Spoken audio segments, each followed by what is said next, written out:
So it was just recently announced that Allu has basically departed from NiP, and as a result, it looks like the NiP roster, as we know it, will probably break away.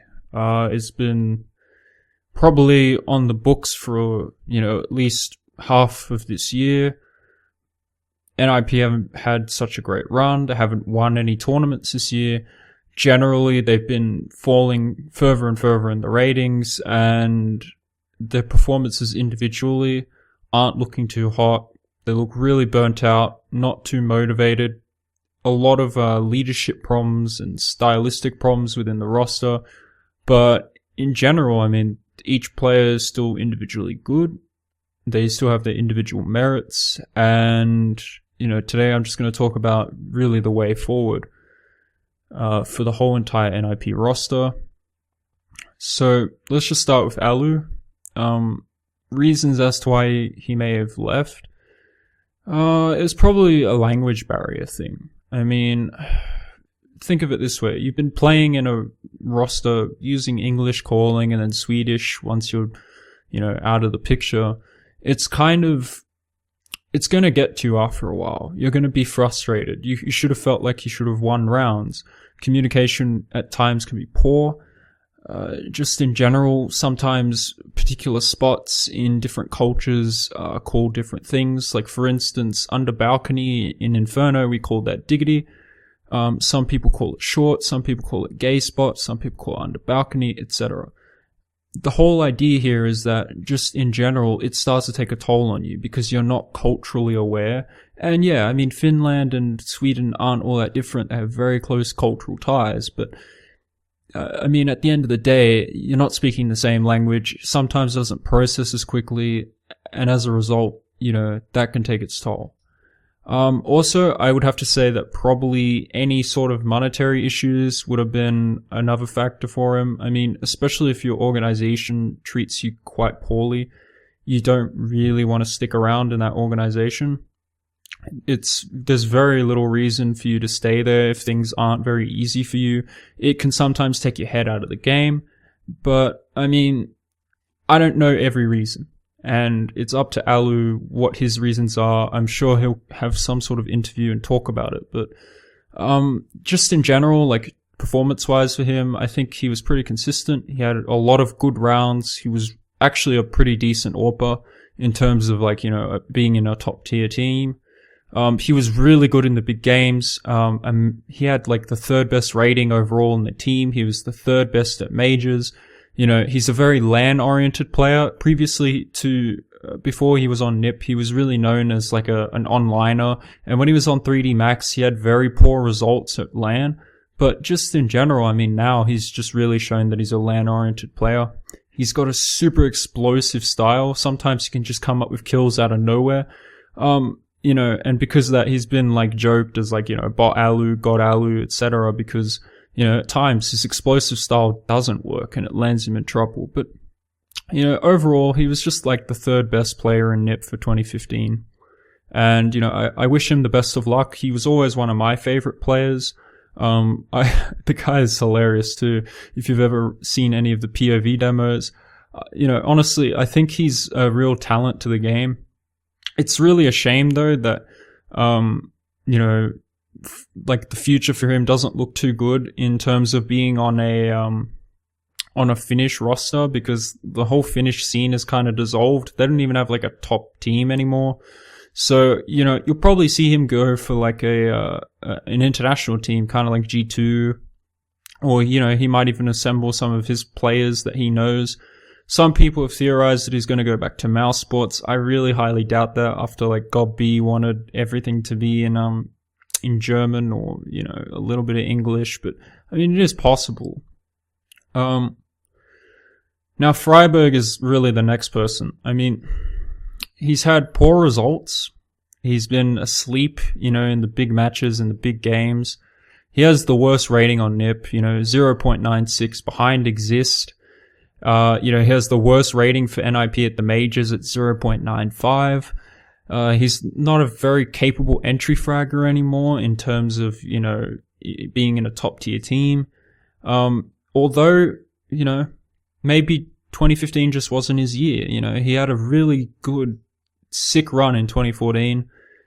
He did really well at Cologne in 2014 and pushed NIP over the line. I do think, though, that he will be pushed out. I think he's the next person to leave just because his results have been way too up and down. He hasn't generally had, you know, any huge performances except for maybe like one series in the past like 6 months where you could really say he dominated it or at least had a huge presence on the map. He's really good at clutching. That's one of his strengths along with his rifling power, but I don't think he's tier 1 material. Not in this state, at least. So, you know, I wish him the best of luck. Maybe he can be the thing that sparks a third, you know, Swedish team out there in the top tier scene, sorry. I'm gonna get a little bit into that later, but yeah, just in general, he wasn't really the best player for NiP at all. Forrest and Get Right for 2015 have ratings of 1.09. Both of them tied even for the top. Generally very solid players. Huge history within the game. You know, GTR particularly, he's like really consistent. He hasn't like had quite as a good 2014. Same with Forrest. But they're still generally very good. And when you need them, they turn up, you know, like Get Right can do the clutches when you need him to. Same with Forrest. Forrest can get you the entries that you need. Very sick aim on Forrest. He's one of the very few players in the game that I would say is like a hybrid player where, you know, he can do pistols, he can do rifles, he can do AWPing. He's just a very versatile player. So I think these two will most likely stick together. Although, you know, the huge problem that I saw from Forrest this year was unlike 2014, which was that he was, you know, falling off in the big games. The last tournament, Fragbite Masters Season 5, is a big example of that. I suggest that you watch a lot of those games, particularly the final. He just had some huge issues. One of the worst ratings, I would have to say, in any series ever for him. And because of that, you know, you can't go missing in those big games. I still think he's a great player. He was probably, you know, the second best at least in NiP. I don't think he went any further than that in terms of dropping in ability, but yeah, I think those two will stick together. They have a very good bond. They've been around together since 1.6.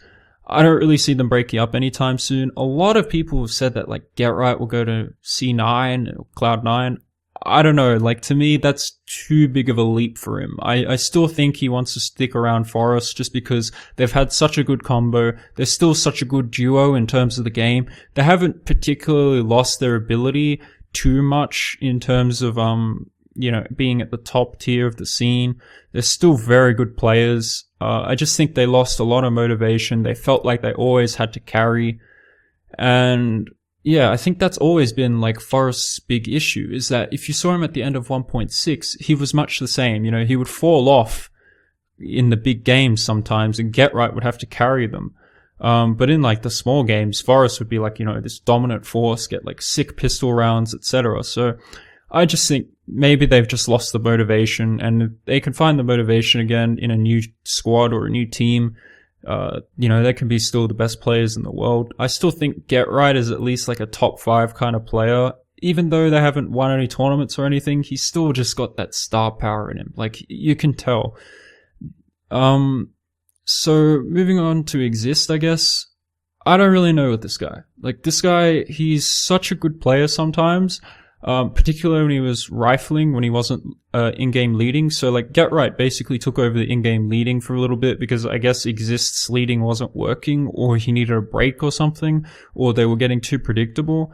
And as a result, you saw him rifling, and he had some really sick matches. I was trying to remember them, but I couldn't really. I'm sorry. I really wanted to get some of his ratings for those games, but they were mostly online matches. It wasn't anything like, you know, too crazy, but he did have ratings, you know, 1+. So he had really good rifling in those games. And because of that, you know, he's a solid rifler, he's decent at pistols, but what you see is what you get with him. You know, he's just a very solid overall player, very consistent. He's not like a top tier, you know, crazy, can go blow out everyone out of the water at any moment kind of player, but he's good enough to stick around. I think if it was him, Forest, GTR, all in a roster with some new guys, that would be okay. Honestly, it would. Now, the huge problem is replacements are going to be incredibly hard to find. And it's problematic generally because Sweden doesn't have a third solid team on the scene anymore. And that's a huge issue. You see, when you have like a third team, like Fnatic had LGB to really fall back on, you could pick out players that you saw that you were playing against, that you were having a tough time against, and try and pull their talent and put it into your team and develop it, right? Because of this, now that there's only been that rivalry between NiP and Fnatic, it's incredibly hard to find a replacement. There's no one who's kind of like played at the top tier scene that you can really like, think back on, or that you can really pull out. And, that makes choices tough. I mean, at the point of time that I'm saying this, there isn't any third team in Sweden that I can really think of. So NiP will most likely look for Swedish teammates as well, because I guess Allu isn't sticking around for that reason. I mean, Allu was the third best player in the team, so why would they get rid of him unless, obviously calling was some sort of issue. I'm not saying like they kicked him, but maybe he just left on his own accord. I don't know the issue, but generally I think they're going to look for a Swedish teammate this time. And because there is no solid third team, it's hard to have that developed talent. You need to redevelop the talent. You need to build it up. That means that you have to give this roster time. It's not like Fnatic where you gave them 1 to 2 months and they were firing on all cylinders at the end of it, because, this is a team that I would have to say would have to develop after about 6 months, just because you have to get players, put them back into a tier 1 team, try and develop it, get that chemistry going. Some of these players haven't played together before either. It's like if you got like one replacement from like, a long time ago who's never played with another person who you're also pulling in as a replacement who has never played with, Get Right or Forest, and they don't understand each other's calls, etc. It's difficult. So I don't really know who's going to be put into this roster, but I'm just basically going to, I guess, have some theories here and just kind of prophesize. So one of the people that I know is out there that has been in a top tier team, has won a major, is an incredibly decorated player within the game, and that's Pronax. And I think he'll be most likely picked up as an in-game leader for NiP. He hasn't had some of the, best ratings. He's not like a particularly sick player, but he does have a very good read on the game. He understands, Fnatic, who really I would have to say is the team to beat at this point. And because of that, he's kind of the guy that you want. He's got good leading ability. He's really good at strategizing. He's really good at using players, particularly how they're supposed to be used, putting them in good positions, making them feel comfortable. In terms of clutch situations, he himself is actually quite good at calling and reading the enemy. Even though particularly he isn't the best player, he's actually won some pretty, clutch rounds. So I think Pronax, just because he's such a decorated player within the game, he's like a really suitable in-game leader. And if you pushback exists, then you can basically get, a solid rifler, a solid in-game leader, and leave the star power to, someone like Get Right and Forest. Now, in terms of replacements for Allu, there's one person that has really caught my eye, and that's Delpan. So, most of you probably won't know who Delpan is, but he's basically a Swedish player who's played 1.6 with Get Right and Forest in SK Gaming when they were back playing in 1.6. He was a part of their team. He was an incredibly good AWPer in 1.6. Now, in this game, he's kind of transferred his style into being like a hybrid kind of player. He plays rifles, pistols, or pretty much anything. But he subbed in for games for NiP when Forest has been out. And during these games, when he's subbed, he's had a 1.09 rating. This is this year, subbing in for them in online matches.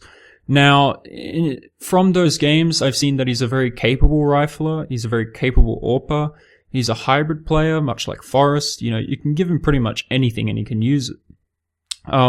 However, they did trial him before they picked up Allu as an AWPer, and I think the huge problem with him was he was very scared when he used the AWP. His AWPing style is a bit like, I don't know, I'll just pick a player here. Maybe a bit more like, I don't know, who's like I guess maybe like Device. You know, he doesn't really pick and choose. Sorry, he picks and chooses where he takes the fight. It's kind of like if you push into his crosshair, he'll just snap and kill you, you know. It's not like he's, you know, pulling off sick no scopes and quick scopes. He's not like a Guardian kind of player, you know, with the AWP. He's a very passive kind of player. It's if you push into his crosshairs, he just kills you kind of thing. And because of that, I think they didn't really pick him over Allu. Allu is a bit more of an explosive person in terms of using the AWP. He's probably better with the AWP, I would have to say, in terms of just overall ability, what he can do with it, how consistent he is with it. And he's not really like one that just saves the AWP all the time. Also, I would have to say that Allu was probably a better pistol player. But, I mean, it's been mainly about a year on since that's happened, since they trialed him before. And now that he's subbing in, he has quite good ratings. So maybe it's his time to come back and, you know, shine, you know, show that he's a top tier player. Not to mention that because he has a history with Get Right and Forest, you know, maybe that chemistry will come back. You know, they adapted it for about 2 years, I believe. So yeah, he could even be a potential star like Makalele was. He's just like, you know, not on our team. He's just never played at a top tier level, hasn't had enough time at the top tier level to really prove himself. And as a result, you know, maybe if they develop him, use that chemistry, he feels like he's in a permanent spot in the team, maybe then he'll show his true like potential. So I think he's a reasonable player to sub in for them. They've been using him. You know, he could be a potential new roster player. So yeah, I guess if we had to go into other replacements, the next one could be Twist. Now, to me, this guy's highly overrated. He's got a 1.12 rating for 2015, but you gotta bear in mind that's against tier 2 and 3 teams. And his time in Copenhagen Wolves was disappointing. They had very poor results, much worse than what they should have had. He had some very bad games at the major qualifiers, and to me, he still has much to prove. But he is very talented in terms of what he can use. He can use rifles, he can AWP, he can pistol. Again, all these players from Sweden are very, very similar. They're all hybrid kind of players. Very talented individuals. It's just, I don't know, sometimes they're a bit too aggressive, or they don't really understand what they're supposed to be doing, or because they don't play the enemy often enough, they don't kind of understand their tactics. And because of that, that kind of led to poor performances for Twist. Now, I will say this, if he can't replace Allu, he could be a very good entry fragger. He's incredibly talented, and if you put him in a role kind of like, you know, as an entry fragger, he doesn't have to think very often. He doesn't have to be very smart. It's just kind of like go in, just get the headshot, you know, and maybe get a second kill, and that's it. Your job's done. You know, very little pressure, maybe a lot of pressure depending on how you see it. But in terms of closing out rounds or anything, he doesn't have to worry about that. It's just basically go in, get the headshots, and just open up a site. And he could be very good at that. Same with Delpan, but I would have to say Delpan's kind of like a mid-round kind of player. But yeah, I think Twist could be a potential entry fragger or replacement for Freiburg. Now, there is another player out there who's won a major, has had incredible ability within CSGO, and has been on a top-tier Swedish team, and that's Schneider. So Schneider, like Twist and Delpan, has exceptional ability with the AWP, pistol, and rifles. He's also playing at a very high level. Schneider holds a 1.05 rating for 2015, and he currently subs in for Hellraisers. So he's, you know, playing at the top tier level. He's in FPL. He's out there on the scene. The only thing is, he hasn't been in a Swedish team for a while. And when he was on property, he wasn't really doing exceptionally well. Yes, he had very good rounds. He was doing quite well in terms of, I don't know how to say this, but he was just a very consistent player in in property. You know, he wasn't anything like too special. Yes, he had his moments. Yes, he could clutch, but it wasn't anywhere near to the level that he got when he was at Fnatic. And when he was on Fnatic, he won a major, was probably the top 2 player at DreamHack Winter 2013 when he won the major. He has an experience of, you know, a top tier player. He's an incredibly sick rifler. And he was really, at the time, probably, you know, a top 8 player in the world when he was in his prime. The only problem with him is he's a bit of a slow starter. If you kind of put him in a team, it takes a while for him to adapt. I'm talking like 3 to 4 months for him to really show that he's a crazy good player. Not to mention that if he's not happy, he's a very emotional player. If he's not happy, he's going to probably do really poorly in the team. So you need to be very emotionally calm with him, You need to keep encouraging him and just make him, you know, go in there and just do his job correctly. I don't think he's the type of player that needs a lot of guidance. He's got very good aim. He's, you know, very capable rifler. He's sort of okay with the AWP, like I said, but he's nothing sick. His pistol play is decent. I wouldn't say it's like crazy good, but it could be like, you know, decent at a good level or at a high level. And I think if they really make him a entry fragger, he could probably do that probably a lot better than Twist can. Yeah, I mean, that's just kind of his role on Fnatic when he was in it, was to kind of be the entry fragger or the second man in, to just kind of be the cleanup crew, to just totally go into a site, open it up, destroy everyone, and generally just, I guess, wipe the floor with the enemy and then die. That was his job. Now, I think if he's put on the team, he's an incredible player, and I have a lot of faith in him. I really do. Like, out of all the choices, he'd probably be the best one. But I'm not holding my breath, because apparently the reason why he got kicked from Fnatic was that he was too emotional, or that he, you know, had problems with teammates and was very fiery. Like, his personality is very fiery. He doesn't understand direction or take direction very easily sometimes. I don't know, maybe that's just because he's just so emotional that he just kind of gets sick and tired of losing, especially when he wasn't really the problem on Fnatic. He was one of the better players. He was one of the more consistent ones, the ones that you could rely on to pretty much, you know, get 20 frags every game, or at least get close to that. Always pretty much at the top of the leaderboard. So I think just for him, it was just a combination of losing when he really shouldn't, and the fact that he was stuck in a team that wasn't doing so well when they really should have been. Now, there's one kind of final player that I think could be a replacement in NiP, and that's Pyth. Now, if you know anything about Pyth, he was probably a tier 2 Swedish player. Kind of showed that he had like tier 1 kind of ability. But he really went from being in a tier 3 team to subbing in for tier 2 teams, and then going all the way to NA and playing at the top tier invite level in Winterfox. Now, during his time in LG and Winterfox, he actually was, you know, I would have to say their best player, their most consistent one. But after a while, he began to struggle. And I think it was because of language barriers, probably being homesick, and they had some visa issues too, which sent him all the way back to Sweden, and he had to play in online matches from Sweden with bad ping, and etc. But in general, he's a very good player. Very good and capable at rifling, AWPing, and pistols. Again, another hybrid kind of player. He's pretty smart in terms of clutch situations. His rating for this year is pretty decent, a 1.08 for 2015. But bear in mind, you know, he's playing against NA teams, albeit most matches from Sweden. But yeah, I mean, he was just kind of a decent player. Probably a better player from NA. Like, if he was from NA, I would say that he was like a top 10 player from NA, which is still very good.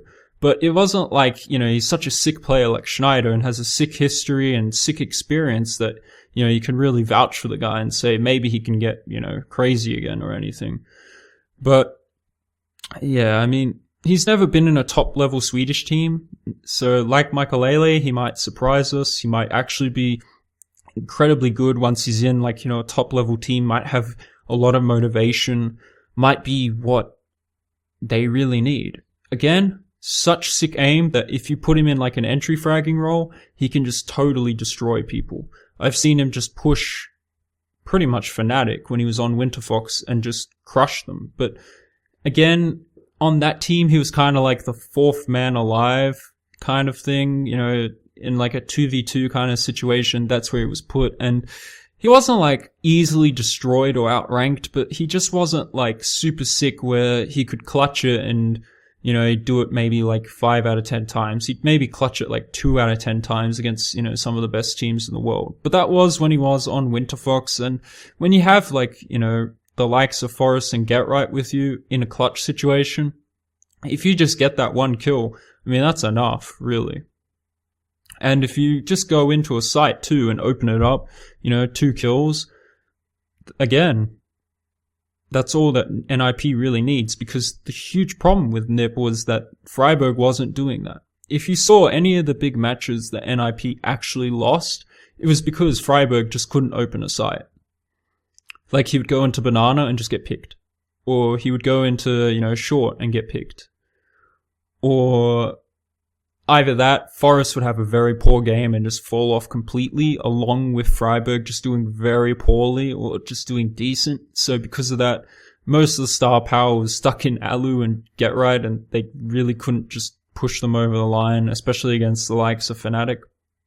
Now, there is another player out there, but this guy's gone from being at the top of the scene to being even decent then to just being, I would have to say, garbage now, and that's Devilwalk. I mean, yes, he has a good history, he's won a major, but this year he had a rating of 0.78, and he was playing North American teams, and he's just so far behind the other candidates that I've said before that it's really hard for me to vouch for this guy. Not to mention that even though he's an incredibly smart player, his aim is just so bad now that I don't think you can really push him into an entry fragging role or anything.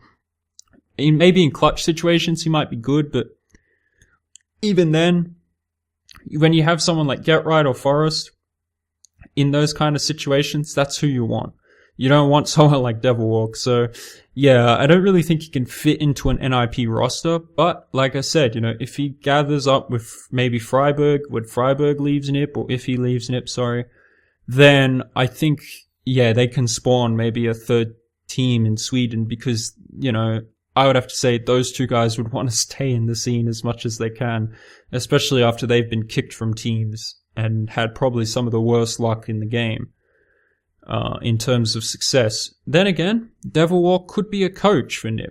I totally never thought of this before, but, he was the coach of Fnatic for a long time, but I think because he was a coach for so long, he wants to play again. But, I mean, he could be a coach for NiP, really put in some tactics, might even be an in-game leader, but even then I still feel like Pronax is a little bit better. But, I mean, the Pronax Devilwalk kind of combo worked for a long time, and I think if maybe Pronax is in-game leader and Devilwalk is coach, that NiP can, develop some new tactics, understand how Fnatic works, how they read enemies, and just generally what their weaknesses are, then yeah, I think they can probably win matches and upset if they had, Devilwalk as a coach and Pronax as an in-game leader.